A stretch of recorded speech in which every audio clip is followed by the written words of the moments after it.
ಓಂ ಶ್ರೀ ಗುರು ಬಸವಲಿಂಗಾಯ ನಮಃ.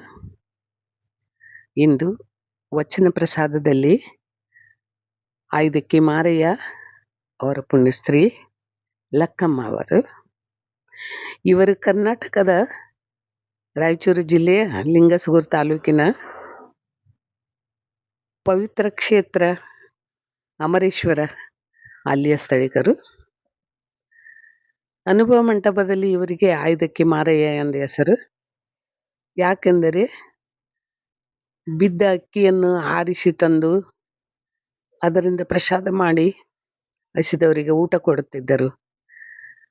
ಅಕ್ಕಿ ಆರಿಸೋದ್ರಿಂದ ಇವರಿಗೆ ಆಯ್ದ ಅಕ್ಕಿ ಅಂತ ಆಯ್ದಕ್ಕಿ ಮಾರಯ್ಯ ಅಂತ ಹೆಸರು. ಇನ್ನೊಂದು ಹೇಳ್ಬೇಕಂದರೆ ಅಮರೇಶ್ವರ ನನ್ನ ತವರು ಮನೆಯ ಆರಾಧ್ಯ ದೇವರು. ನನಗೆ ಗರ್ವ ಎನಿಸುತ್ತದೆ ಅಮರೇಶ್ವರ ಕ್ಷೇತ್ರ ನೆನೆಸಿಕೊಳ್ಳಲು. ಇಂದು ಲಕ್ಕಮ್ಮನವರ ಒಂದು ವಚನ.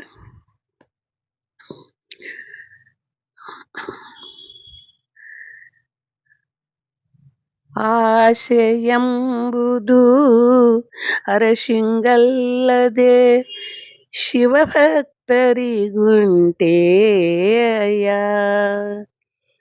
ರೋಷವೆಂಬುದು ಯಮದೂತರಿಗಲ್ಲದೆ ಅಜಾತರಿಗುಂಟೇನಯ್ಯ. ಆಸೆ ಎಂಬುದು ಅರಶಿಂಗಲ್ಲದೆ ಶಿವಭಕ್ತರಿಗುಂಟೇನಯ್ಯ.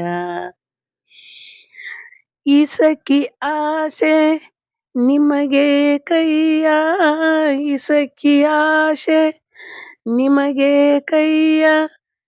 ಈಶ್ವರನೊಪ್ಪ ಮಾರಯ್ಯ ಪ್ರಿಯ, ಈಶ್ವರನೊಪ್ಪ ಮಾರಯ್ಯ ಪ್ರಿಯ. ಅಮರೇಶ್ವರ ಲಿಂಗಕ್ಕೆ ದೂರು ಮಾರಯ್ಯ, ಅಮರೇಶ್ವರ ಲಿಂಗಕ್ಕೆ ದೂರು ಮಾರಯ್ಯ. ಆಸೆ ಎಂಬುದು ಅರಶಿಂಗಲ್ಲದೆ ಶಿವಭಕ್ತರಿಗುಂಟೇಯ. ಶರಣಾರ್ಥಿ.